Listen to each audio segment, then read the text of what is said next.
Hello and welcome to this special edition taping at Peking University today. I'm your host today, Fei Fei. So first of all, let's say hello to our big, lively audience here at Peking University. Hello, Peking University. Thank you for coming. We are taping this episode of Climate Watch. Climate Watch is a podcast that explores how the world is tackling climate change. Every week on CGTN radio, we talk with experts, innovators, and change makers who are driving the clean energy transition, shaping climate policy, and rethinking sustainability. And it's been a true thrill today to be able to come to Peking University, one of the best universities here in China and also around the world.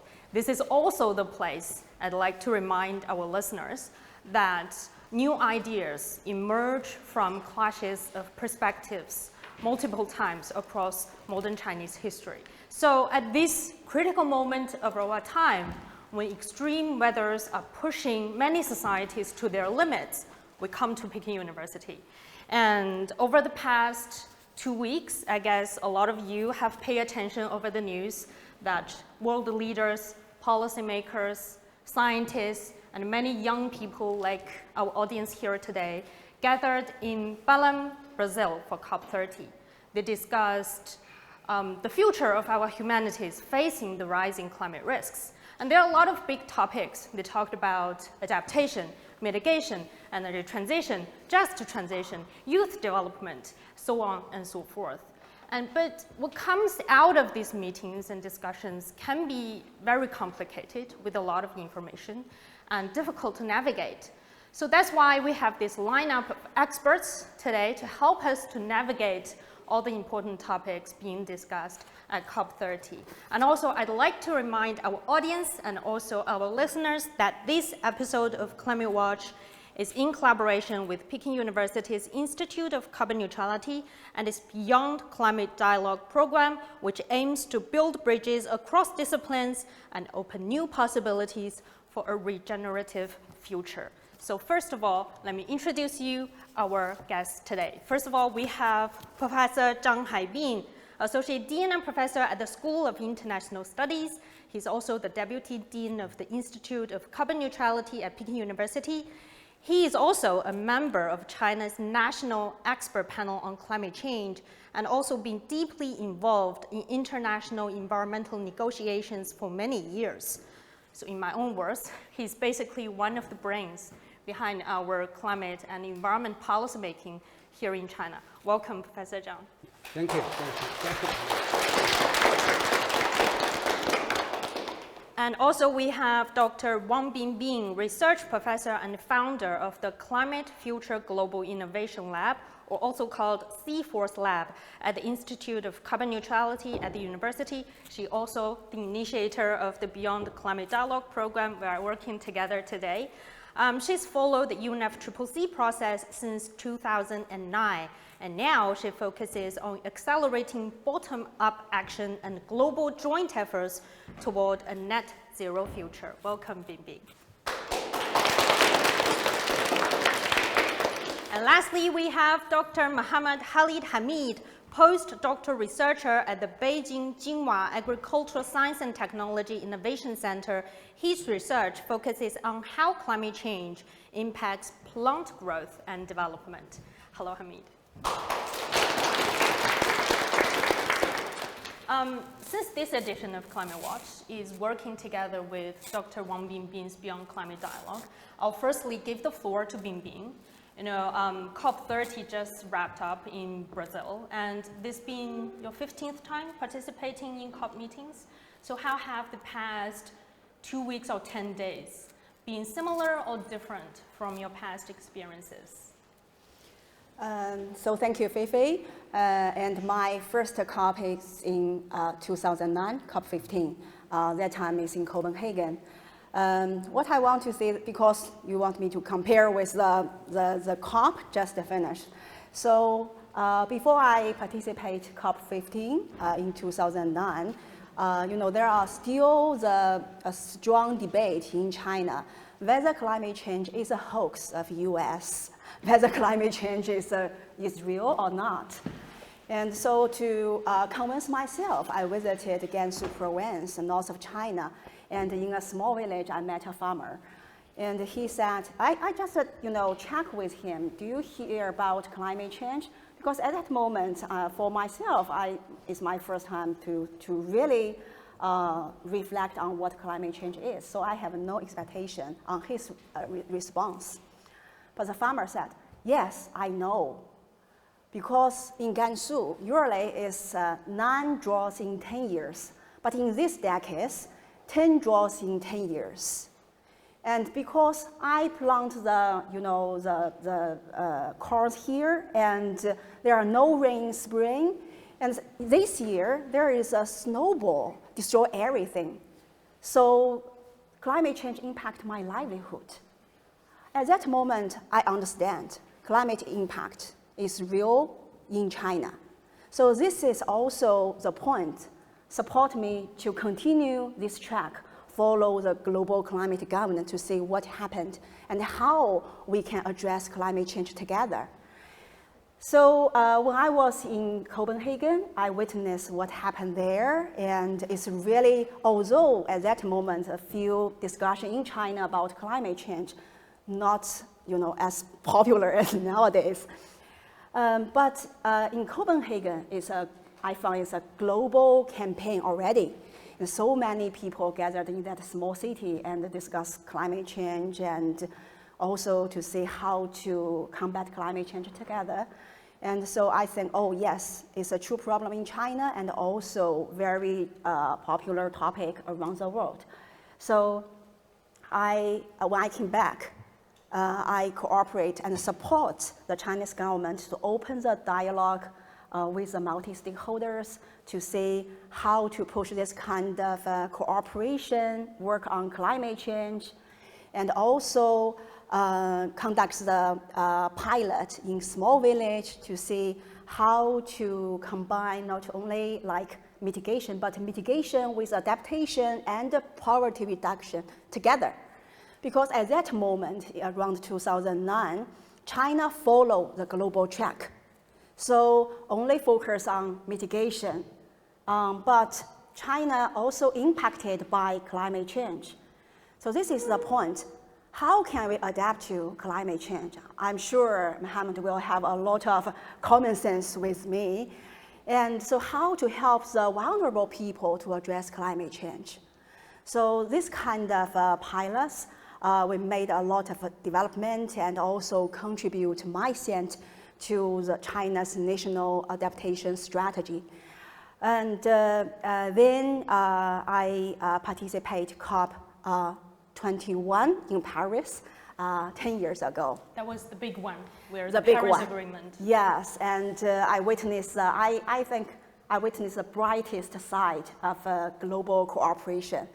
And also there, it's my first, I first met Professor Zhang, and Professor Zhang, as you mentioned, is an expert, tracked not only the global climate governance, but also global environment governance for many, many years. So I just stop here, and I think we can have more questions to Professor Zhang. Yes, Professor Zhang. I do have these big questions being, hovering over my head for so long, is that when we are talking about climate change, we sometimes think, climate change and environmental issues are sort of interchangeable. But in fact, in our policy-making process, there's, two separate things. So can you first explain to us, what's the difference between environment and climate in policy-making, and how are they sort of correlated between each other? Okay, I think this is a very interesting question and also very important. My observation is that different countries understand the question of the relationship between global environment and climate governance in different ways. In theory, or more broadly, climate is part of environment in theory, okay? In broadest term, global climate governance should be part of global environment governance. This is the way we look at this relationship. However, in reality, because climate change issue now is so important, so urgent, so outstanding, so more and more countries just singled it out. And then, so now more and more countries, governments and the people, they put the two issues in parallel.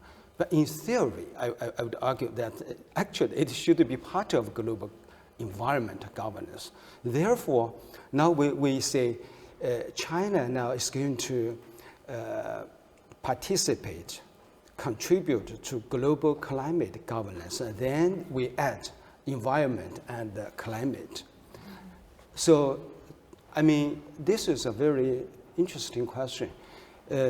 My basic observation is that because climate change issue now is so important, so urgent, so now global climate governance now can be used with climate environmental governance in parallel. Mm-hmm. So they, in reality, in terms of negotiations, climate negotiation and environmental negotiation are the two separate multilateral process. Mm. For example, the COP, now we have a COP 30. This is a sort of a climate multilateral process. And next week, I will go to the Nairobi to attend the UNIA, the 7th UNIA. That is the environmental negotiations. So this is two separate multilateral negotiation process. However, they are very much close with each other. Yes, so that reminds me that in our central government's document, they talk about 减污、降碳、扩绿, reduce pollution, cut emissions, and also expand on the green development. And so that is basically my question when it comes to the difference between climate and environment. And so coming back to the climate negotiation process over the past 2 weeks at COP30, there has been a lot of discussions and debates going on. And I think a lot of, as I mentioned, a lot of the big words, for example, mitigation and adaptation. It's very difficult for us to draw the link between those negotiations happening on UN platforms with us, with, for example, when I buy a cup of coffee, how is that going to affect me? So can you first, sort of looking back at the past 10 years after especially the landmark Paris Agreement was passed, how has Paris Agreement, for example, been affecting us today? Okay, this is a big question. Actually, the outcome document concluded by the COP30, the first part, if you read the full text, it's about how to assess Paris Agreement, because the people around the world, they actually they are very much concerned about what happened to the Paris Agreement in the past decade, and at the same time, how to look at the future of Paris Agreement. This year, the 2025, is a very important time or year for global climate governance, because it marked the, just as you mentioned, this is a 10th anniversary of Paris Agreement. Paris Agreement, according to me, this is a most important legal framework for international climate cooperation. This is most important now. If we want to talk about how to push forward global climate governance, the question is how to implement Paris Agreement. It's very difficult to reach Paris Agreement. I think the big countries, the small countries, all the parties to UNFCCC, they made joint efforts to reach Paris Agreement. This is a not easy job. Therefore, we should value this mechanism very much, or else we will suffer more. Therefore, how to assess this? I think different countries, different people have a different opinion on how to assess Paris Agreement. But basically, generally speaking, I'm very much confident that we should, assess the Paris Agreement in very positive term, for several reasons. Number one, let's look at, according to a lot of modeling, a lot of think tanks research, including UN system, in the last 10 years, if without the Paris Agreement, the global average temperature in the 21st century will go beyond 4 degrees Celsius, go beyond 4 degrees Celsius. Now, after the 10 years, where we are now? We are now standing at the 2.3 to 2.6 track. So, remarkable decline in terms of the temperature rise. Of course, now we haven't been able to achieve the final target, which is 2 degrees Celsius and the 1.5 degrees. We still have some distance gap, but generally speaking, I think this we already made some big progress. This is very important. I just want to emphasize this. In other sense, for example, you mentioned that in what way the Paris Agreement influence our society, our government, and the international community. I think a lot of aspects. For example, I think the Paris Agreement, implementation of Paris Agreement influence our way to look at the world, to look at the relationship between human being and nature. We just ask ourselves, 10 years ago, how do we think about environmental issue, climate issue? I think compared 10 years ago with today, our environment and climate awareness remarkably increased. Another example is that today, now half of the cars now run on the road, half of them are EV, electric cars. I think very, very few people thought we can have so many EV cars. I think nobody, including me. I think 10 years ago, we never thought that we have so many electric cars on the streets, on the roads. This is, I think, a fundamental way which change the daily life of the ordinary people. And that reminds me of when we are talking about with a lot of experts in climate, when it comes to the results, the outcomes from COP meetings. Sometimes, according to some of the media outlets out there, that is not really positive. But we are talking about some 200 countries on the negotiation table, and different countries have their different situations, different needs, different targets. It's already very difficult to meet on some same page for these 200, even think about 200 people to agree on certain things would be different. And we're talking about countries and nations, different cultures as well. So it's definitely a big step forward to have the Paris Agreement. But now, after 10 years at this COP, at COP 30, is a lot of people call that the COP of implementation. We're now going eventually, in fact, we're finally getting to the part of what we are doing, not just about meeting on the consensus.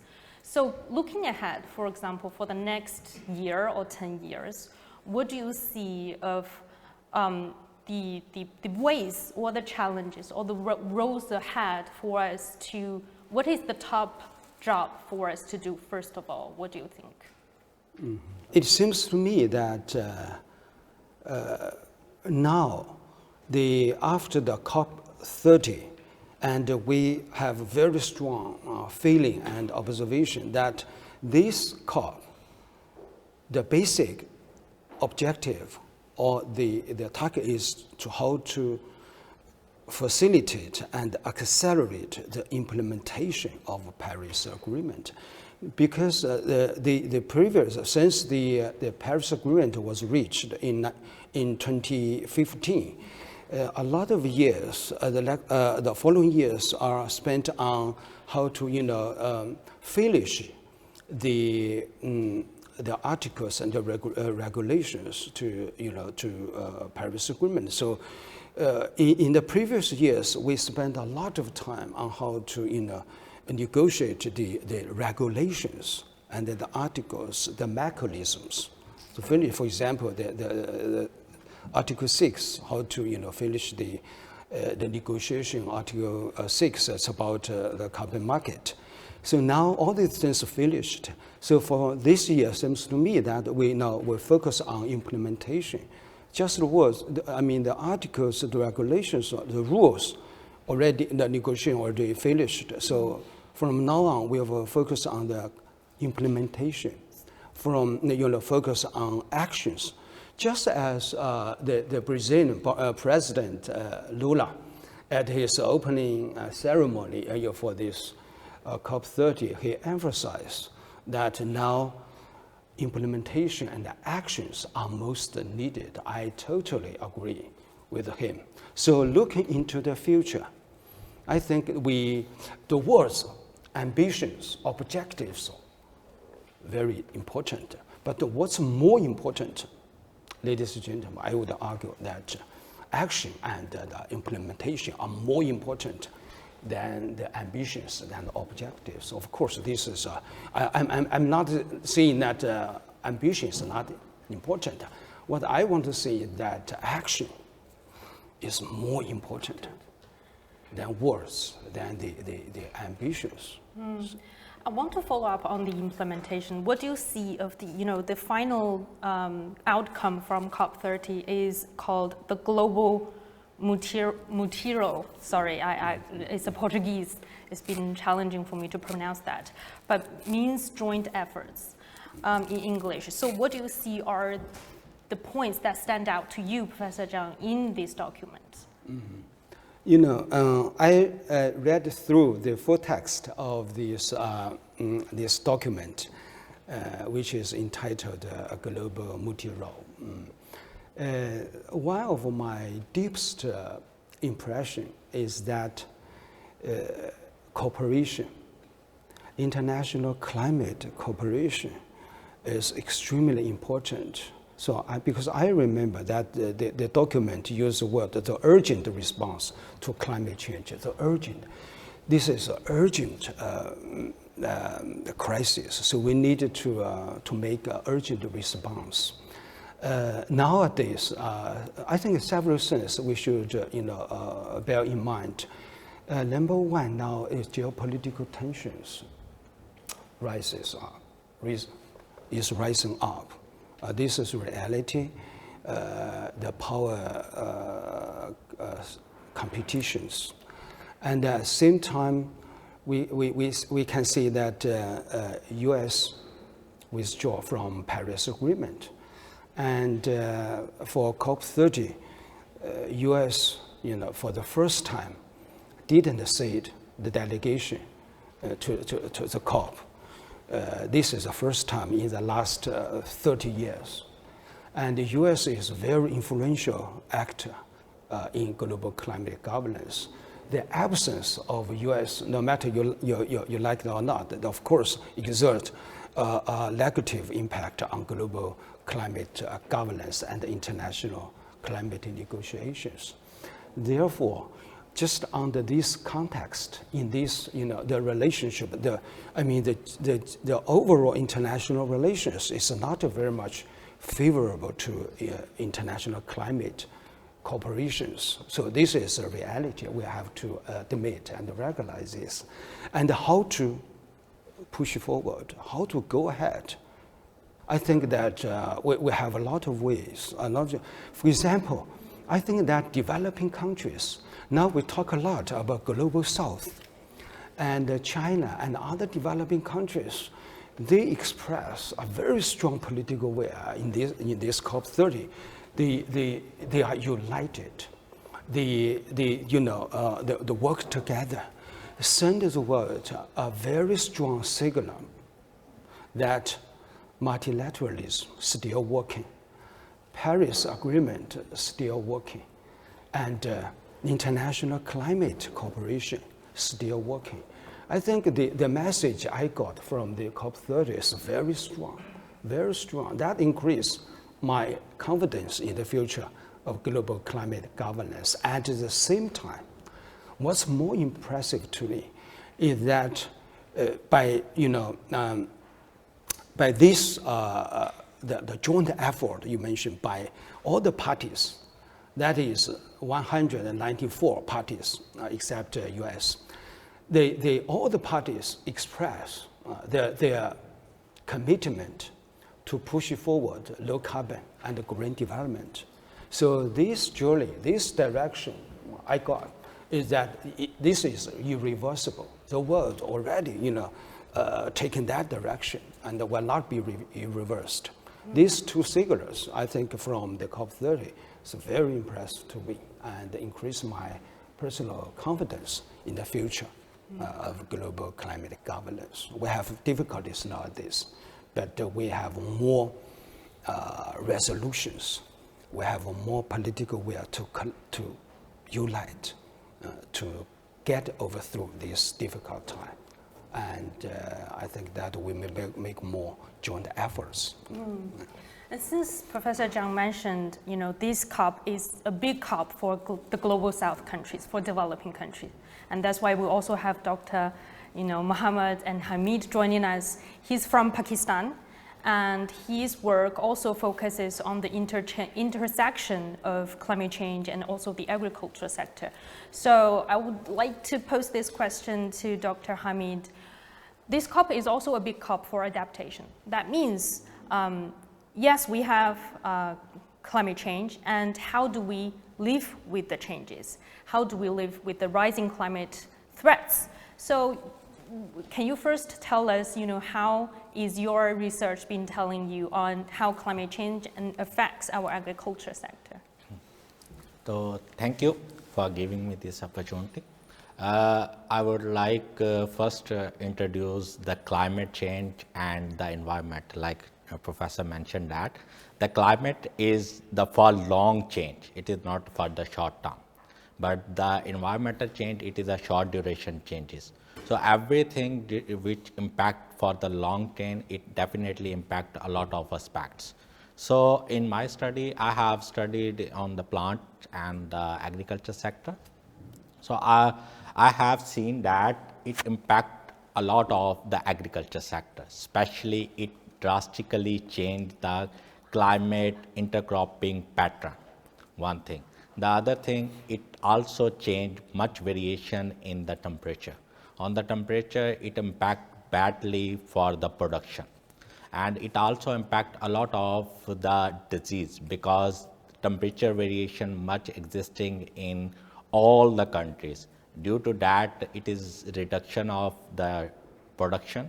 It is also very vulnerable to the disease and the insects.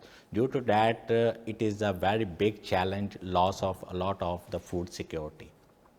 So that's why we are finding how we can make a better production in changing this climate. So I think in our study, we have studied especially the climate resistance and the resilient crop. First should be the biotechnology, which can be helpful to enhance the technology for the agriculture sector. The other, we should adopt the more advanced technology, which can be trigger alarming what is happening in the real time. So that is the main thing, because suddenly change is happening. Due to that, it can be impact on the raining season. It also impact on your water scarcities. So that's why we are checking how we can optimize production by using the water resources, also the temperature regulation. So we are making some modeling which can be helpful to sustain production in all the region. So this is also important. We have to adopt regional wise modeling and the pattern, what is happening in the agriculture sector. So I just give one example from the Pakistan. From the last 10 years, Pakistan has the drastically temperature changes. Before, the summer was around about, in my area, 40 degrees centigrade. But nowadays, it is around about 50 degrees centigrade. Due to that, it is a much heat waves. It also impact on the water scarcity in our area. And due to that, the huge loss of different, because our area is mainly focused on wheat, rice, and maize. It decreased a lot of the yield production. So definitely we have to think how we can improve by using the more advanced and more sustainable technology. I think nowadays the sensor-based technology, it is more helpful to real-time measuring and real-time standardize the production and the optimizing the whole process. Yeah. So as you mentioned, Pakistan is also a very big agricultural country, that it depends a lot on the agriculture sector. So how has adaptation buildings been working in Pakistan, and how has the relationship between China and Pakistan helping in that area? Yeah, the Pakistan, it is a 61% the agriculture sector based GDP, and due to the climate, it badly impact, and we are losing about 30 to 40% reduction of the yield of every crop. And we also have the different region, the mountainous area, the land, it is a different variation. Some are the near the coastal area, some in the middle area land, and the land depletion is also big challenge in our country, because due to climate, it is also depleting a lot of the biodiversity. So I think China have developed a lot of the innovation technology which can be helpful to transfer from China to Pakistan. Like they have developed a lot of the decarbonization technology and carbon capturing technology, which is already we are transferred from China to Pakistan. And the other is the drip irrigation and also the sensor-based technology. We are shifting a lot of stuff to Pakistan. And the other main stuff is the biodiversity. Especially in Pakistan, the biodiversity, we are mainly lacking of the advanced technology. China is leading in agriculture in advanced technology. So we are trying to export all the advanced technology to Pakistan. Along with that, also the mechanization, because mechanization is also important to better production in Pakistan. So recently, a lot of the EV-based the tractor, they have imported from China to Pakistan, and also we are getting a lot of the bio-based fertilizer from China to Pakistan. So I think China giving a lot of the edge for transfer the advanced technology in agriculture sector to boost agriculture in Pakistan. And other is the adaptability. Adaptability, actually still we are lacking a lot of resources in Pakistan. Like I mentioned, we don't have much water for the agriculture sector, because a lot of water is the sodic soil, and it is a high TDS. So we are facing how we can reduce the good quality water for the irrigation. So I think in China, they also have developed a lot of the water treatment machinery, which can be helpful to use for the agriculture sector. We are trying to export all these technology to Pakistan, but it is a big challenge because the price is also very high. But in Pakistan, government is trying to introduce this technology at a local level, but adaptability at a local level still is a big challenge, because people are not that much rich, they can adopt these technology very efficiently, but it can be step by step adopted in a local environment. So as what Dr. Hameed just mentioned, that adaptation has been a big challenge for developing countries. And that's also one of the calls made by Brazil at this COP30, is that instead, they're not saying that mitigation doesn't matter, it's just for developing country and the global south, adaptation is more urgent. And we still didn't really have a sort of a roadmap or a goal or a target about adaptation over the past 10 years. So Professor Zhang, I also like to ask you on the adaptation building part. For China, adaptation is also a big topic. We also have our national plan when it comes to adaptation. So how do you see the challenges, first of all, in adaptation building? and how should we overcome them? You know, your question reminds me first to the negotiations. You know, in the previous, in the first 10 or 20 years negotiation, mitigation is definitely the most important topic. And in the recent years, adaptation issue now is more and more prominent due to the strong demand and calls from developing countries. Developing countries, generally speaking, more concerned about the adaptation issues because they suffer more than developed countries in general term from the climate change, the extreme weather events, these kind of things. Then, just as far as I'm concerned, when it comes to adaptation issue, China, of course, in the last decade or 15 years, China paid more and more attention to adaptation issue. Adaptation compared with mitigation, what's the difference? Different people have different ideas. Adaptation issue seems to me, this is more comprehensive than mitigation. When it comes to mitigation, we say, okay, the temperature, okay, 2 degrees Celsius, 1.5 degrees Celsius, are very centered, very concentrated, focused. So, but in terms of adaptation, almost everything can be put into the adaptation issue. So sometimes we say adaptation issue is just like a big basket. Everything can be put in the big basket. If you put everything, sometimes it means nothing. So you lose your focus. This is, one of the big characteristics of adaptation issue. So, how to get people, how to get the public and the government and the world, pay more attention to adaptation. I think that first, education. Education is very important. And then, next, I just wanted to echo Dr. Hameed's point. In developing countries, I strongly advocate that more attention should be paid to the early warning system. The early warning system, because developing countries in terms of adaptation, they suffer a lot from the extreme weather events, the flooding, the droughts.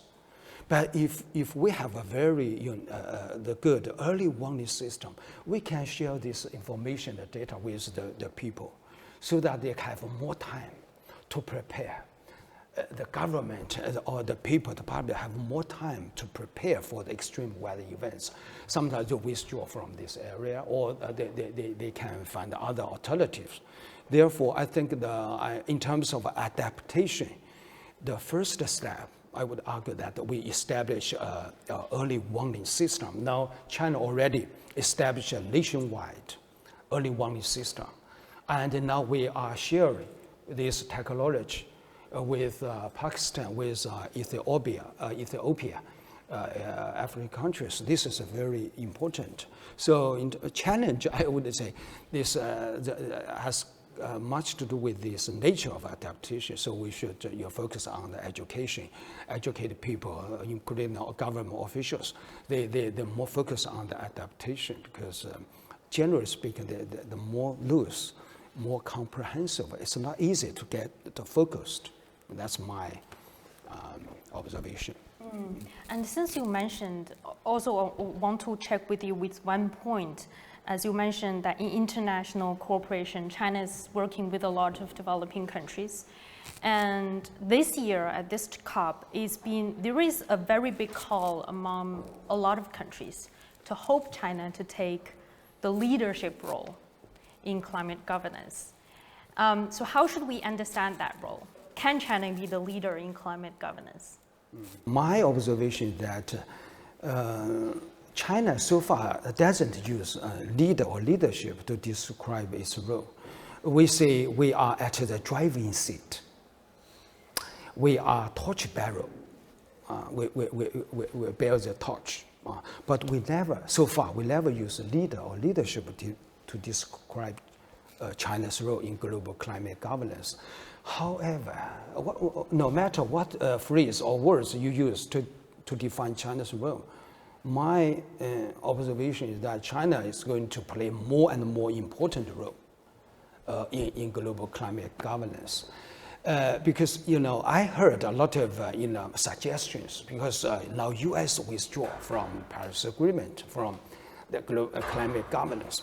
Now it's golden time for China to replace United States. I heard because I engage a lot of the dialogue and communications with foreign friends and the counterparts. I heard a lot of suggestions from international experts. My observation is that no one single country in today's world can assume the global leadership alone in global climate governance. No one single country. Therefore, my suggestion is that China should participate in the collective leadership. My assumption is that, for example, G20. How about G20? How about China, EU, and US now is impossible now. But China, EU can play a more important role, and more broadly, G20 can play sort of collective leadership, and China is part of the leadership, the global leadership. I think that's a very ideal and the plausible solution to answer to your question. And I think that on some occasions, when it comes to the leadership, small island countries, they say, we want to assume leadership.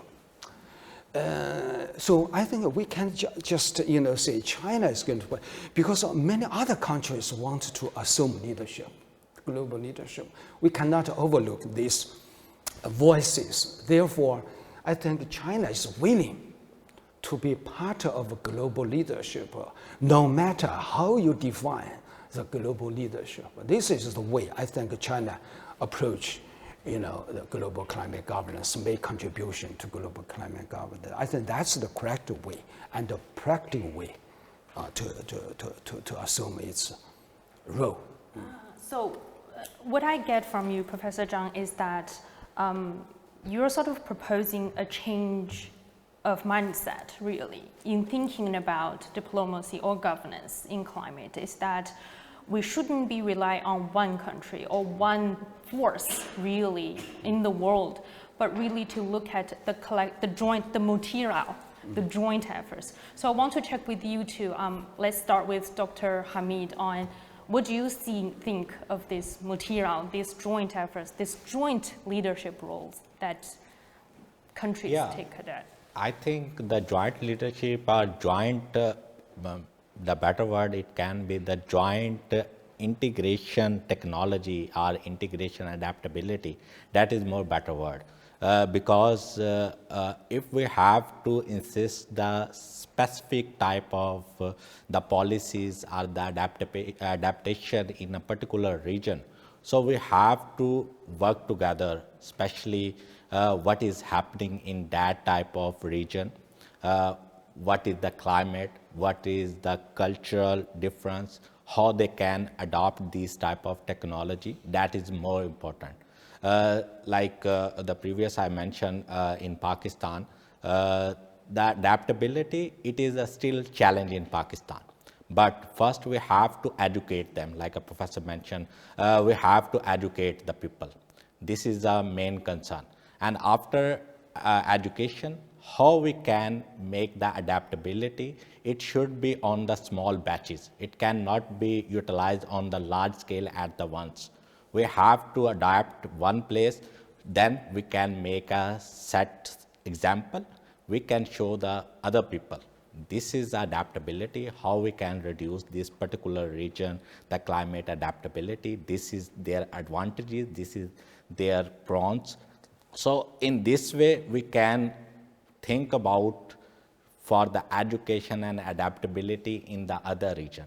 Similarly, like in the South Asian and the Asia, China have developed a lot of the technology.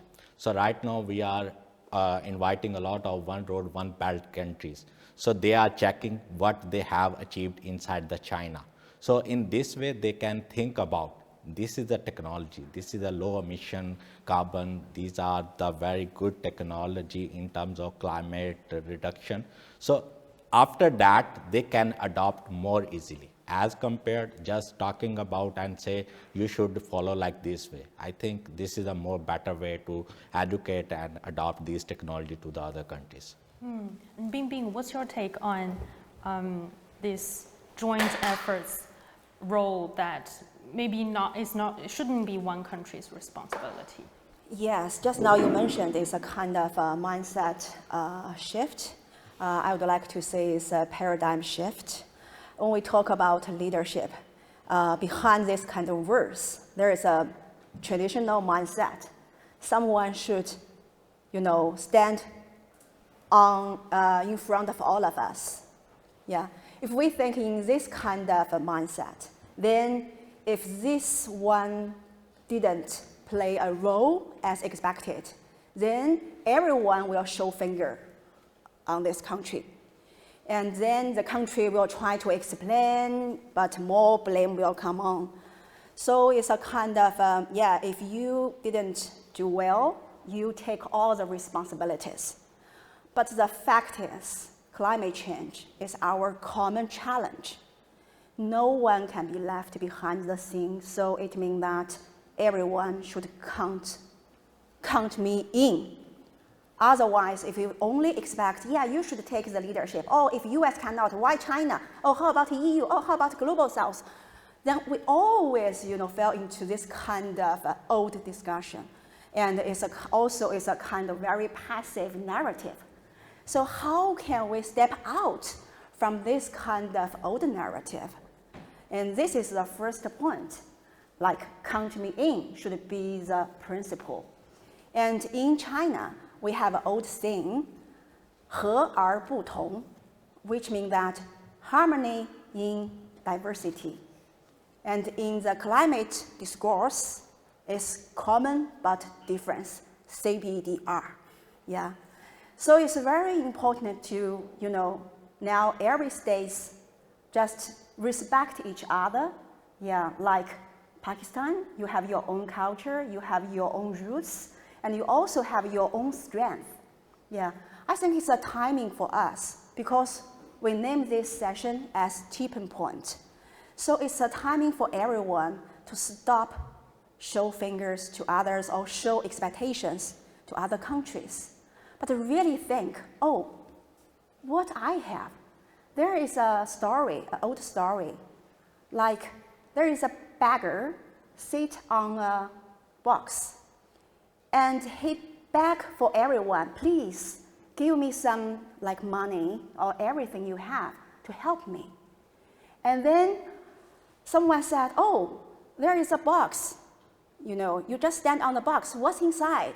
He said, oh, it's just a box. Maybe my parents or ancestor left here, but I don't know what's in it. I just sit on it.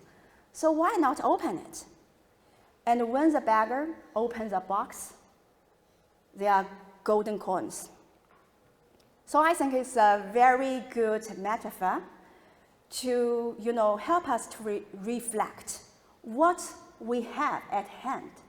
As I mentioned, Pakistan, all the countries in Global South, EU and the US, what you have at your hand. And then think about our common future. What kind of future you want to reach? And what kind of future you want to describe? And then please contribute your cent. You don't need to learn from China. Oh, China, you are the #1 to invest in renewable energy. Please share your technology with us. I think every country, if you think of your own resources, I think you can learn maybe a kind of wisdom from China, is that all the nature, if we really can think we are in the same system, the nature can nourish human. And then we can find everything we can help to address climate change. So this is why we call it as a tipping point, as a paradigm shift. Not learn from others, look back to yourself, find your own strengths, and then come together with a difference, share the difference, share different voices, respect each other. And I think only in this way we can really reach the future where all of us want to go. At every COP, I would say there's always some pessimism expressed, saying, this COP isn't good enough. The outcomes are not as expected. But I guess what's really driving actions for us are those who stay on the positive side, who believe in joint efforts, who believe that we can move forward. So thank you today for joining us, and I think that's been a very insightful, some of the remarks from you guys. Thank you, Professor Zhang, Binbin, and also Dr. Hameed, and thank you guys for coming to this taping of Climate Watch. And if you enjoy the show, you can find more episodes on your favorite podcast platform. Just search Climate Watch. Or if you have any stories you want to share about living in a changing climate or any of our topics, you can also drop us a line at radio@cgtn.com. Thank you for listening, and also thanks our lively audience today at Peking University. I'm Feifei, and I'll see you next time on Climate Watch. This is CGTN Radio. Hear the difference.